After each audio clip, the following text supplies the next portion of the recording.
I'm just going to basically just kind of get a indication why we're here, and then you guys can start asking questions. Finally, I'll be ready to roll, okay? All right. What we're doing right now is we're doing a search of the waterways as well as the ground, trying to find something that would be an indication as to why the body was found in this location, how it got here. And we've got officers that are from our dive team. There's about 8 of them in the water, just kind of feeling around and trying to get an indication if there's something in the water that might be a clue or give us some hint as to what may have happened. And on land as well, we're trying to figure out, did he come to this location, and whatever happened to him is the reason why he's actually in the waterways right now. So there are about 4 investigators that are doing some measurements. We even have one of the helicopters up in the air helping us out. Shortly, that's going to be helping one of our detectives take some aerial photographs of the location. We're treating it as a homicide, a crime scene. Right now, as we speak, there's an autopsy being conducted by the medical examiner, chief medical examiner here in Macomb County, Daniel Spitz. Our detectives are there trying to get an indication as to what may have been the cause and or manner of death. That's going to be critical for us. As I mentioned earlier on, we've got a problem right now with the decomposition issue with the body. It was hard to tell by the initial viewing of the body as to what may have happened. So that's what we're using the medical examiner for, is to give us a better or clearer picture as to what may have happened here. The body was laying face up, so in the water, yes. Looking at the body, just making a preliminary indication, looking at the body, it does not appear from the visual aspect of the body with the clothing on that there was any injuries to the actual body. The facial portion of it was very difficult to make a determination if there was any type of injury that may have been sustained to the facial area. I think it's one of your guys. You're going to have to make that call. We're looking for anything. Right now I can't say a gun or any kind of weapon in particular because we don't know what happened. We don't know the manner or cause of death. So, yes, we're looking for that. We're looking for anything that might be there. Even some items that we did not find on this person, that being a hat, what we believe to be some kind of a coat that was wrapped around him when he left the facility, meaning the bank when he left there. He did appear to have a hat. He did appear to have some kind of a coat wrapped around him. It's something that may have appeared to be some kind of what they call that little fanny pack thing or whatever the terminology is used for that. He had that apparently when he walked away as well. We did not locate that on his person when the body was recovered.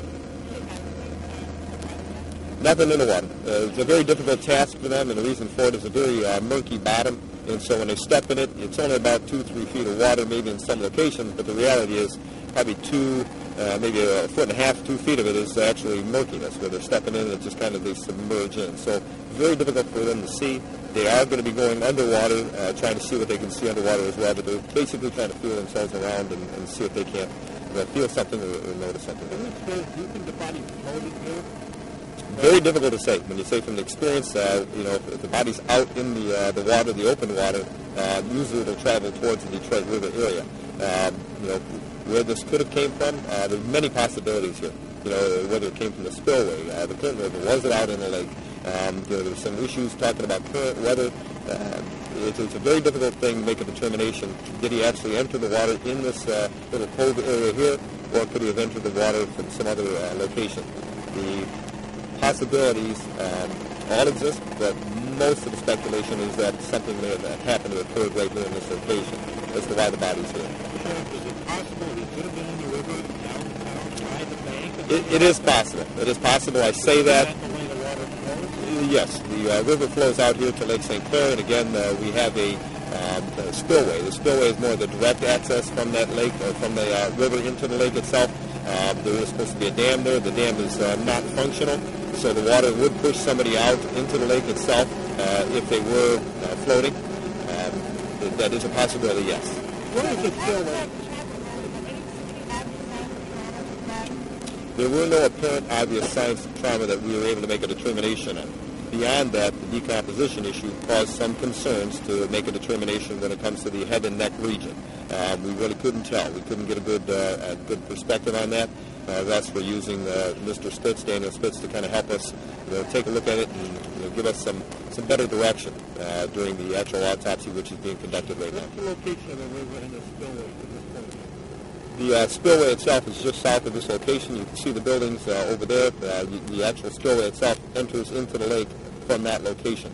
It comes down from Mount Clemens. It actually winds back through Harrison Township, but for the actual levee there, or I should say the dam that's there, it doesn't function very well, and so as a result, a lot of the water will flow directly out into Lake St. Clair. It's more of a direct path, as opposed to winding out through the city of Mount Clemens and into Harrison Township. What about the Clinton River? That is the Clinton River. I mean, That is the Clinton River. The Clinton River is what comes through Mount Clemens, and a portion of it is what's called the spillway. That was developed and designed basically to prevent flooding from the South River Road, North River Road area, but that dam really never worked very well, so a lot of the water does bypass the river going out to Clinton River to the Harrison Township area. you said early on that one of his handguns was missing at the time of that. That handgun is very suspect as to whether or not he really had that handgun. I know it was talked about and people kept focusing on it only because we found the one that was in his office. That was the one that was of more concern and more significance because he bought it in recent months. That was in his office, and again, did not look like it was used. Any concerns or issues with it? It was in his office. The other one was a much older model revolver-type weapon that was mentioned that he may have had some kind of a weapon in the past, such as that. No indications he ever used it, practiced with it, or even had it. But we do know there was a weapon in the past that belonged to him prior to him purchasing this. Family had never seen him with it, never seen it in and around the house, so that's very suspect as to whether or not that really was a weapon that he had available to him. And during the last 4 weeks, what leads, circumstantial evidence have you verified or found to be unsubstantiated in terms of rumors going on through the community? He had a gambling, he had a girlfriend in Washington. What have you verified? What have you ruled out? Anytime we look at something, we don't base it on rumor speculation. Basically, we look at facts. So anything that would give us something that we can go on to make a determination as to where David Widlak is what we tried to follow. People that had, knowledge of him, talked to him, or had some contact with him, we wanted to approach and talk and kind of get a determination as to what their thoughts are as to what may have happened, or do they know something. We followed up every lead we could. As far as chasing down rumors, that's the unfortunate reality in our business. We have to follow some of those rumors, but again, none of them led us to any direction as to finding David Widlak.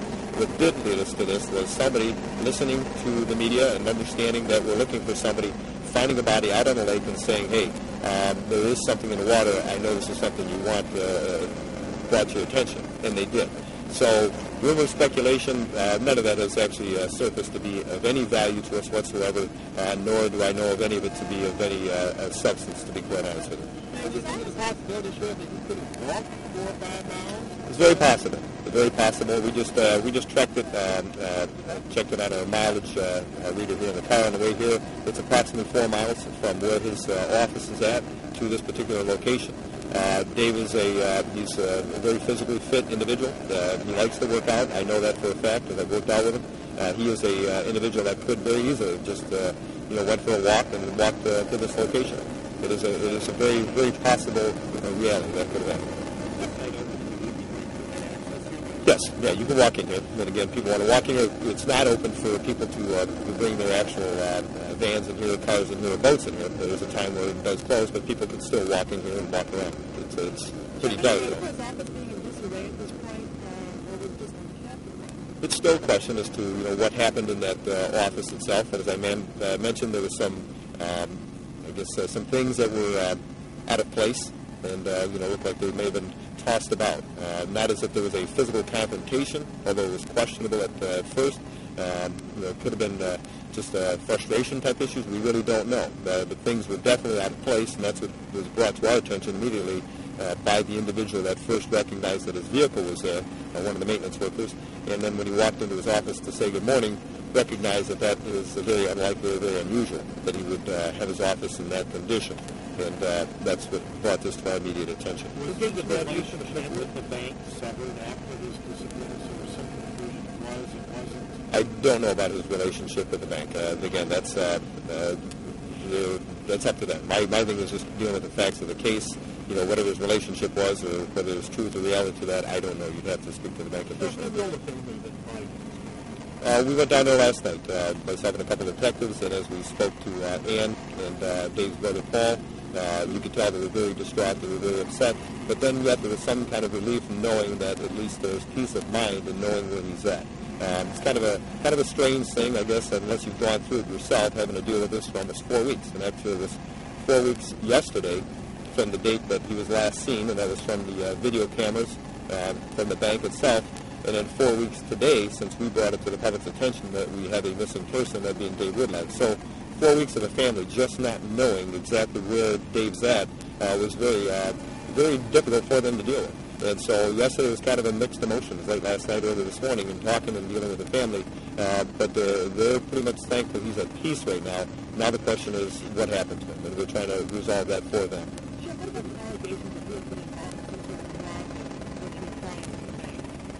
Again, I don't know of any of that to be of any substance in this particular case. There was no indication that there was any money that had been transferred out of the bank, something that he had misappropriated whatsoever.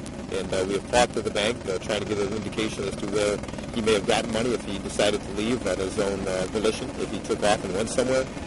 We were trying to figure out if his phone records were working, if there was something, emails, changing of name or anything. We could not come up with anything. And again, the reason for that is because obviously he was not missing on his own volition. He was in this particular location here. We do believe he's been in this particular area, or at least in the water, since the time he's been missing. That's just once again a speculation based upon the condition of the body as we've seen it. The medical examiner is going to give us a better indication as to when or the length of time that he may have been deceased. When do you expect information on the autopsy? I don't. We're not. Again, that information we're waiting to find out. They're going through that process. It is a cumbersome process, one that is going to be very methodical. Our medical examiner, David Spitz, is our medical examiner, Daniel Spitz, is one of those guys that's very, he takes his time, very methodical, does a great job, so we're not trying to press him. We're waiting to see when he comes back to the situation.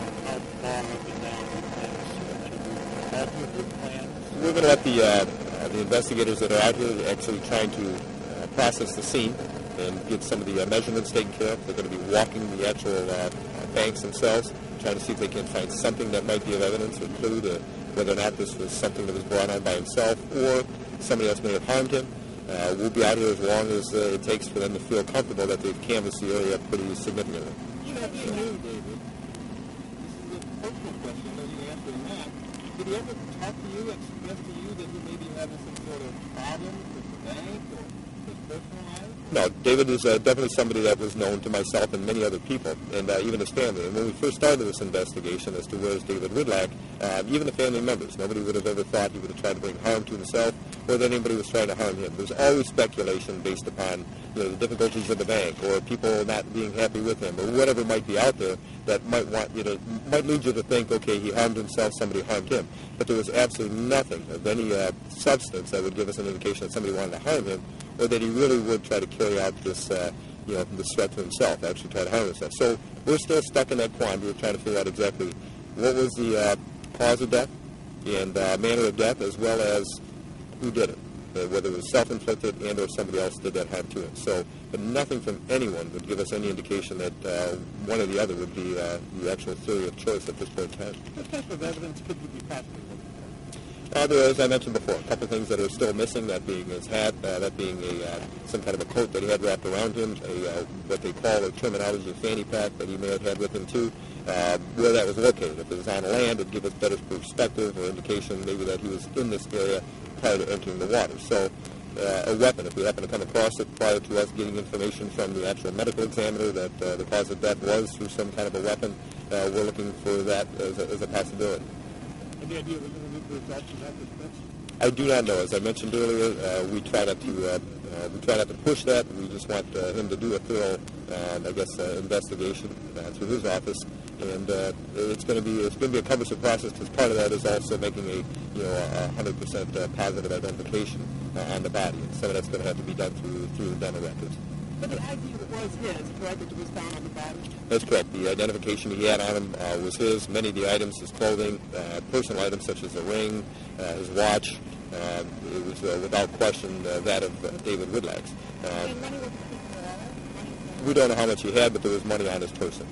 So he did have money. Yes, he did have cash money. And where were you able to track him from? After leaving the office, what sort of credible tracking situation we found? Obviously, him at the restaurant, not far from there. Anything with his cell phone? What are the credible ones after leaving the office? The credible part of that is, when you say credible, there is no real eyewitness that has 100% certainty that they even saw him at that Buffalo Wild Wings. We heard that, and then we kept going back and forth talking to him, they kept hedging on us to whether or not he really was there. So that would have been a possibility that he may have gone there. We still don't know that for 100% certainty.